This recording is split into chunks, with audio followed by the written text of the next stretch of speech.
Morning all student. आज का हमारा टॉपिक है मेगा स्पोरोजेनेसिस। पिछले टॉपिक में हम लोग माइक्रो स्पोरोजेनेसिस पढ़े थे। आज हम पढ़ेंगे मेगा स्पोरोजेनेसिस। तो फर्दर आपको थोड़ा रिवीजन के लिए बता दें कि गाइनोसियम के अंदर जो ओवरी होता है, उस ओवरी के अंदर जो ओव्यूल्स होते हैं, उस ओव्यूल में एम्ब्रियोसाइट होता है, यानी उसी एम्ब्रियोसाइट का डेवलपमेंट पढ़ना है। यही मेगा स्पोरोजेनेसिस कहलाता है। तो रिवीजन के लिए आपने ये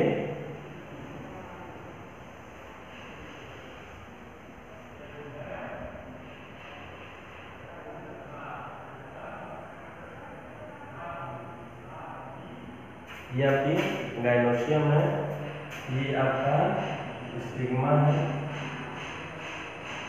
ये स्टाइल है और ये आपका ओवरी है। इस ओवरी के अंदर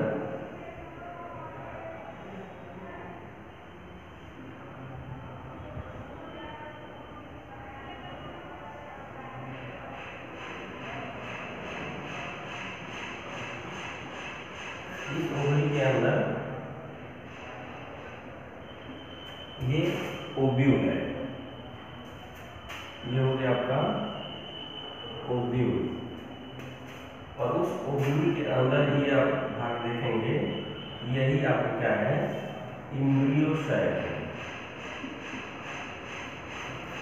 एम्ब्रियोसाइट, इसी एम्ब्रियोसाइट यानी कि इसी एम्ब्रियोसाइट का हमको डेवलपमेंट पढ़ना है। तो मेगा स्पोर मदर सेल में अर्धसूत्री विभाजन के फलस्वरूप जो मेगा स्पोर्स बनते हैं, तो मेगा स्पोर्स बनने की प्रक्रिया को हम क्या कहते हैं, मेगा स्पोरोजेनेसिस। यानी कि हम कह सकते हैं कि मेगा स्पोर मदर सेल में जो अर्धसूत्री विभाजन होता है या मियासिस होती है, मियासिस के फलस्वरूप जो मेगा स्पोर्स बनते हैं, उन्हीं को हम मेगा स्पोरोजेनेसिस करते हैं। समझ में आ गया होगा कि मेगा स्पोर मदर सेल्स में अर्धसूत्री विभाजन के द्वारा जो मेगा स्पोर्स बनते हैं, वही मेगा स्पोर्स बनने की जो प्रक्रिया है, मेगा स्पोरोजेनेसिस कहलाती है। अब पिछले टॉपिक में पढ़े थे कि इसका ज्यादा भाग किससे बना है, न्यूसेलस। तो उसी न्यूसेलस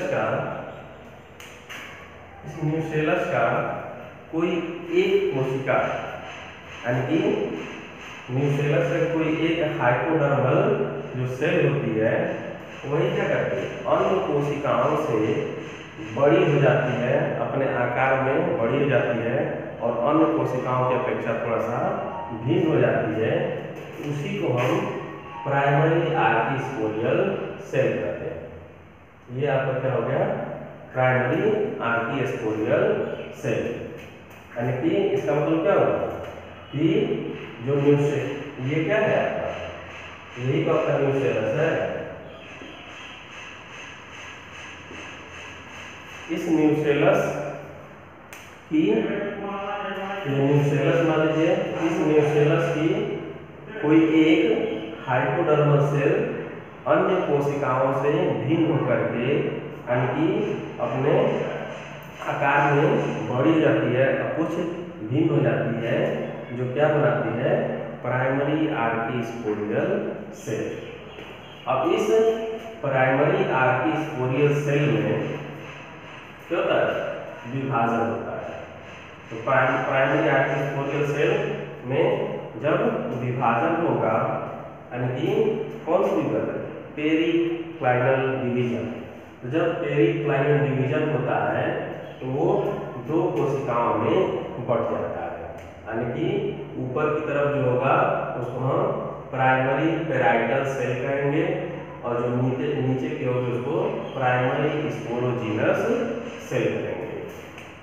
अब ये जो प्राइमरी पेराइटल सेल है इसमें एक या दो या मतलब एक से दो या दो से ज़्यादा भी हो सकता है डिविजन्स होते हैं और वो बनाते हैं पेराइटल सेल।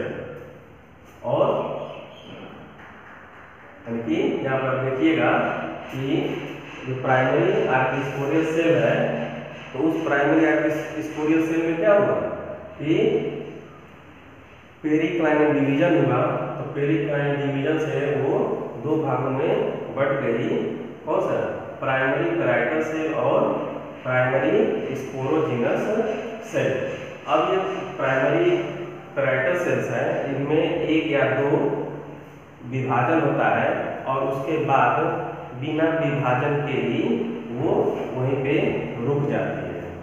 और जो मेगा स्पोर यानी कि जो मेगा यहाँ पे है ना स्पोरोजीनस सेल, इस स्पोरोजीनस सेल्स में कोई भी विभाजन नहीं होता है और यही स्पोरोजीनस जो सेल्स होता है आगे चल करके क्या बना लेता है, मतलब बिना विभाजन के ही वो बना लेता है मेगा स्पोर मदर सेल। अब इस मेगा स्पोर मदर सेल में विभाजन होता है और चार, यानी कि मेगा स्पोर मदर सेल में और दो सूत्री विभाजन होता है और चार हैप्लॉयड मेगा स्पोर्स बनते हैं जो एक लीनियर फॉर्म में होते हैं, यानी एक के ऊपर एक स्थित होते हैं।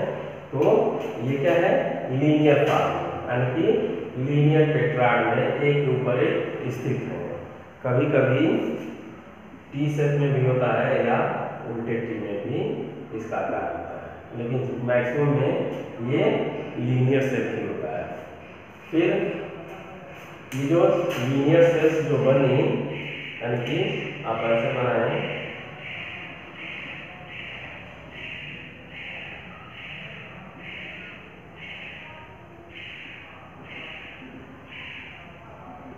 ये क्या होता है लीनियर टेट्राड।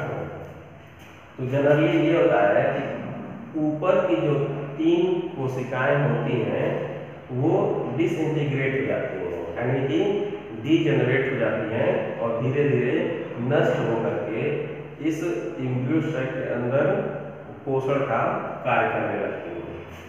और नीचे वाला क्या होता है वही फंक्शनल हो जाता है और यही किसकी भाग कार्य करने लगता है फंक्शनल मेगा स्पोर की तरह। अब इस जो फंक्शनल मेगा स्पोर जो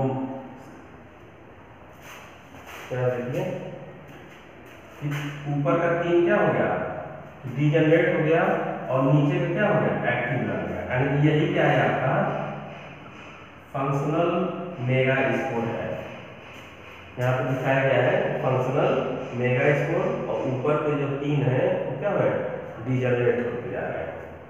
अब इसी फंक्शनल मेगा स्पोर में अब विभाजन होगा और धीरे धीरे क्या होगा एक से दो बनेंगे, दो से चार बनेंगे, चार से आठ बनेंगे और आठ में से जनरली जो बीच का है यानी कि एक इधर से और एक इधर से दो न्यूक्लियाई वो सेंटर में आ जाते हैं और फिर बाद में वो पोलर न्यूक्लियाई बना लेते हैं। फिर वो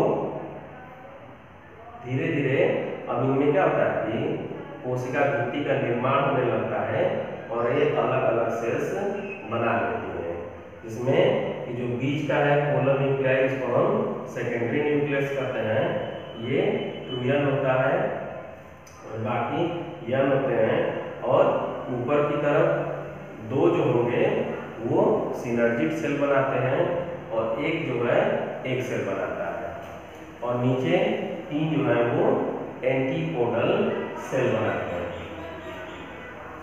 जैसे आप इसको ऐसे भी कर सकते हैं।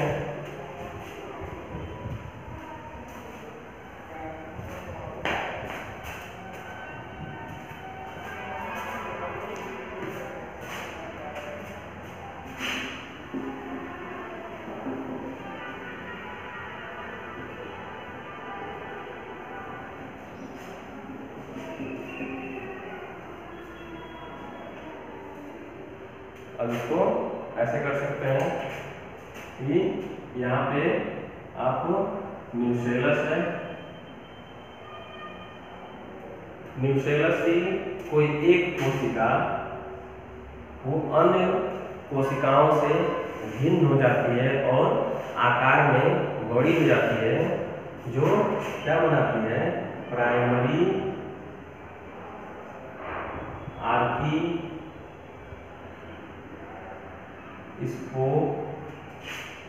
स्पोरियल सेल। अब इस प्राइमरी आर्की स्पोरियल सेल में कौन सा पेरिक्लाइनल डिवीजन होता है और वो प्राइमरी पैराइटल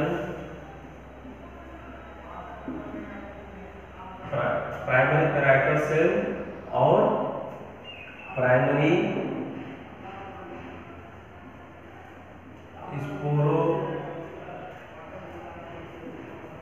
स्पोरोजिनस सेल बनाती है।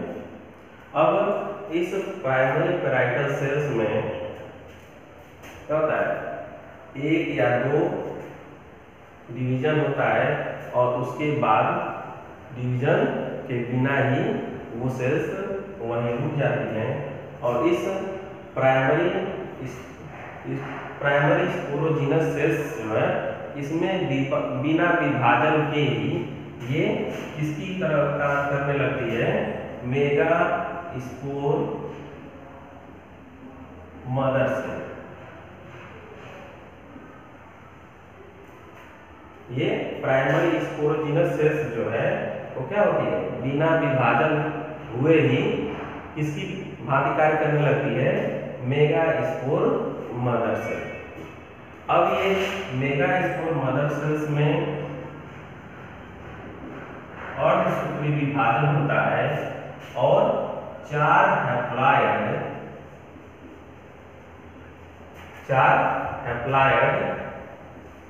मेगा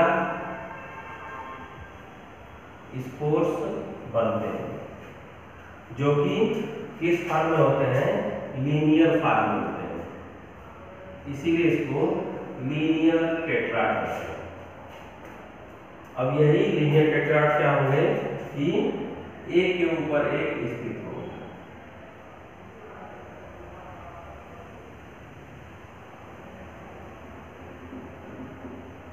यही क्या है, लीनियर फॉर्म,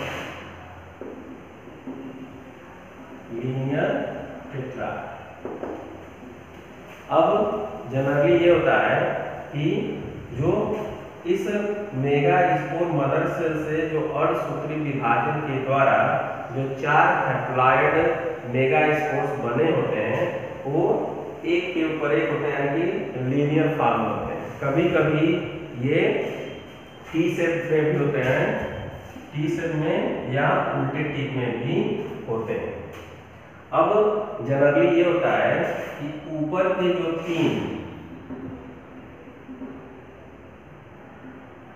जो तीन मेगा स्पोर हैं, वो क्या होता है कि डी जनरेट हो जाते हैं और ये नीचे वाला क्या होता है, वो फंक्शनल हो जाता है।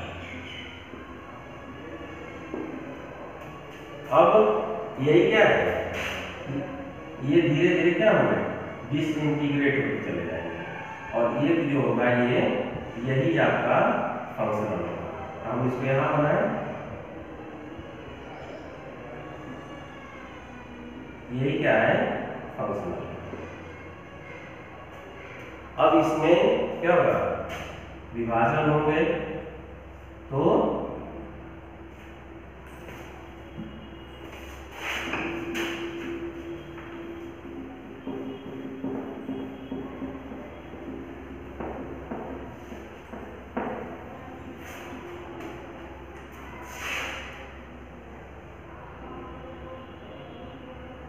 यही आपका क्या है, फंक्शनल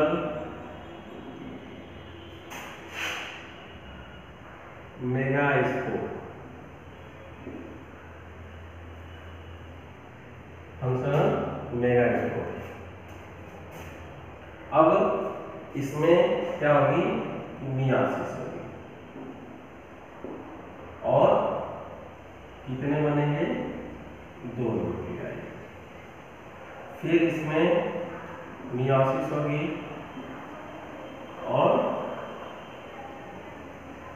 2 से 4 बनेंगे। फिर इसमें मियासिस होगी तो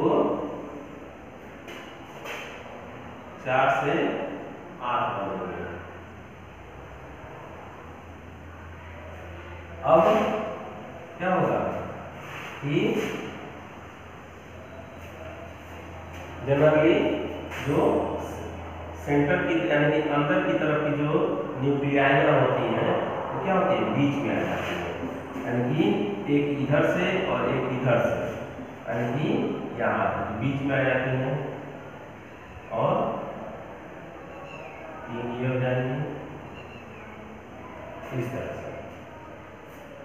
अब धीरे धीरे क्या होता है, इनमें भी वाल फॉर्मेशन होने लगता है।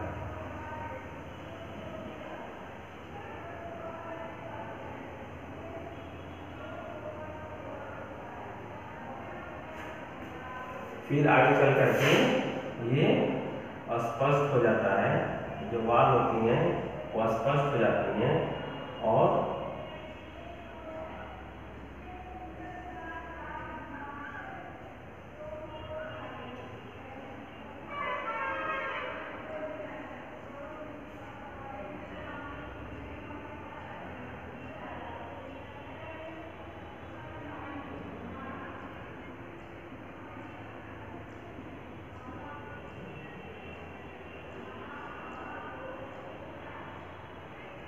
यही आपका इस तरह से वाल फॉर्मेशन हो जाते हैं। और धीरे धीरे वो यानी कि ऊपर की जो 2 सेल है वो सिनर्जिड सेल कहलाती हैं और नीचे की जो होगी वो एग सेल कहलाती है। और बीच का जो होता है वो सेकेंडरी न्यूक्लियस कहलाता है। और नीचे की जो तीनों होती हैं वो एंटीपोडल सेल कहलाती है। और ये पूरा जो है ये यही आपका क्या है, एम्ब्रियो सेल। तो क्लियर हो गया होगा कि जो इसके ऊपर जो है इस तरह से आप चार्ट बना सकते हैं कि जो ऊपर के जो यानी कि जो इस तरह से टेट्राड बने थे, इस टेट्राड में से जो 3 थे वो क्या हो गए, डिसइंटीग्रेट हो गए या डीजनरेट हो गए। तो वही क्या है, तीनों डीजनरेट सेल्स है। और नीचे वाला क्या हो गया, फंक्शनल हो गया। यानी यही आपका क्या है, फंक्शनल मेगास्पोर सेल।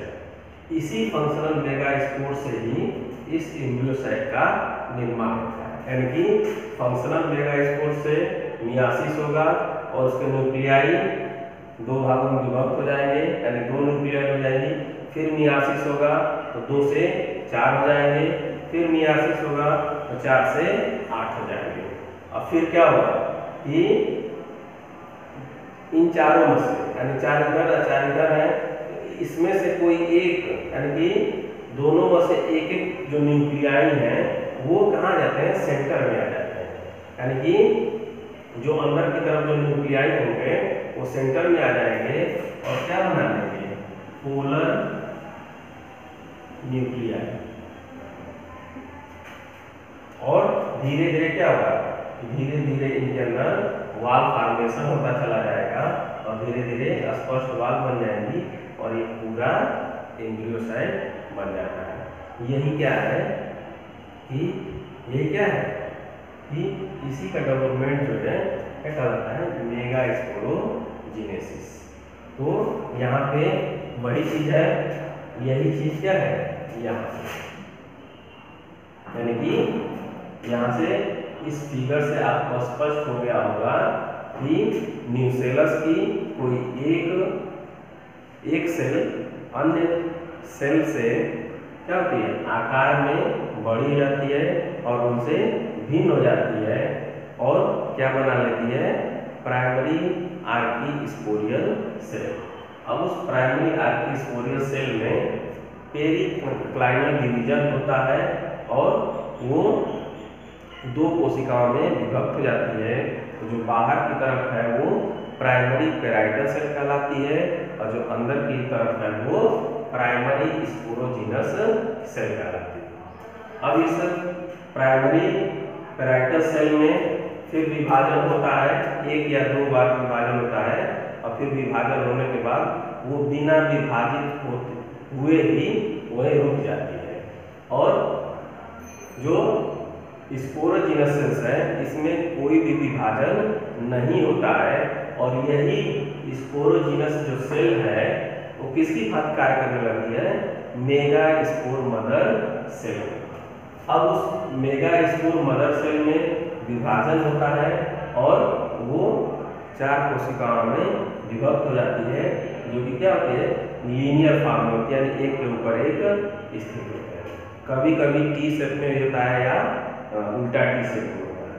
और जनरली यही देखा गया है कि ऊपर की जो 3 सेल्स हैं वो क्या होते हैं, धीरे धीरे डिसइंटीग्रेट हो जाती हैं, यानी कि नष्ट हो जाती हैं और विकसित होते हुए भ्रूणकोश में पोषक कार्य करती है। और नीचे वाली क्या आती है, फंक्शनल हो जाती है, क्रियात्मक हो जाती है। अब यही जो फंक्शनल क्या है, functional megaspore mother cell है, अब इसी फंक्शनल मेगा स्पोर यहाँ बनाया गया है, यही क्या है, functional megaspore mother cell है और ऊपर के जो 3 हैं वो क्या हो गए, डिसइंटीग्रेट हो गए। अब यही फंक्शनल मेगा स्पोर जो मदर सेल है वही क्या होता है, अब इसमें विभाजन होगा और 1 से 2 न्यूक्लियाई बनेंगे और धीरे धीरे इनके अंदर वैक्यूल बन जाता है। फिर यानी कि 1 से 2 न्यूक्लियाई बने, 2 से 4 बने, 1 2 3 4, फिर 4 से 8 बने, 1 2 3 4, 1 2 3 8 बने।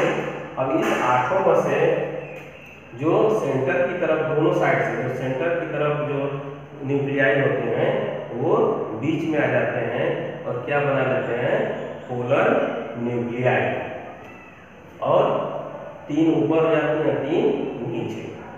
अब यही धीरे धीरे क्या होता है, इनमें वाल फॉर्मेशन या भित्ति का निर्माण हो जाता है और धीरे धीरे ये क्या है, स्पष्ट सेल की तरह दिखाई देता है। यानी कि ऊपर के जो 2 होंगी उसको हम सिनर्जिड सेल कहेंगे और जो नीचे की होगी उसको हम क्या कहेंगे, एग सेल कहेंगे। बीच में सेकेंडरी न्यूक्लियस हो जाता है और जो नीचे की जो 3 सेल हैं वो क्या बनाती है, एंटीपोडल सेल। अब यही देखिए 2 सिनर्जिड सेल और एक एग सेल, यानी यही दोनों क्या बनाते हैं, एग एपरेटस, यानी कि सिनर्जिड सेल और एग सेल दोनों मिल करके एग एपरेटस बनाते हैं। यही क्या है, मेगा स्पोरोजिनेसिस। अब यही से क्या है, चाहे तो इसको ऐसे करते हैं, अब यही क्या है, इसको हम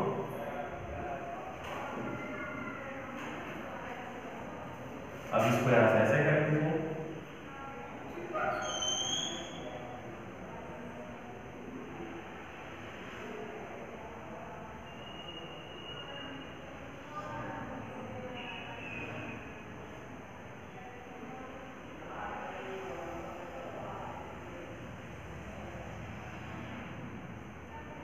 अब आपको क्लियर हो गया होगा, यही क्या है, ओव्यूल। ये आपका क्या हो जाएगा, चला जा,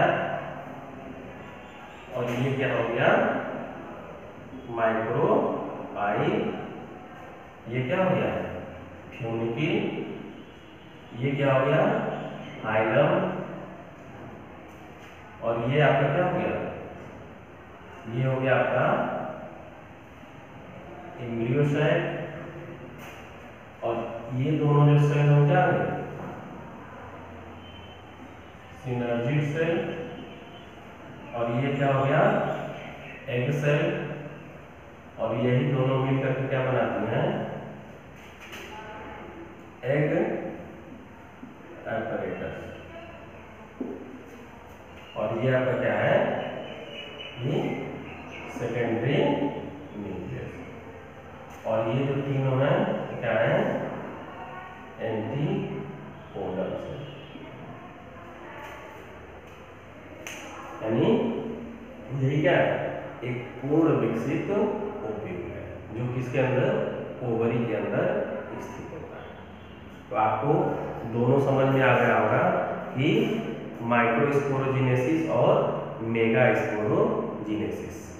तो माइक्रोस्पोरोजिनेसिस में हम लोग क्या पढ़े थे पॉलन ग्रेन्स यानी पराग के कण का निर्माण किस तरह से हो रहा है, और मेगा स्पोरोजिनेसिस में पढ़ रहे हैं क्या कि इस एम्ब्रियो साइट यानी भ्रूण कोश का कैसे निर्माण हो। अब यही आगे चल करके बीज का निर्माण करेंगे। तो आपको सारे समझ में आ गए होंगे कि मेगा स्पोरोजिनेसिस क्या है, माइक्रोस्पोरोजिनेसिस क्या है। कहीं से भी कोई अगर समस्या होगी इस फिगर को आप देखिएगा समझिएगा, एकदम क्रम है, क्रम से है, और जो नहीं समझ में आएगा आप पूछ सकते हैं। यही मेगा स्पोरोजिनेसिस है।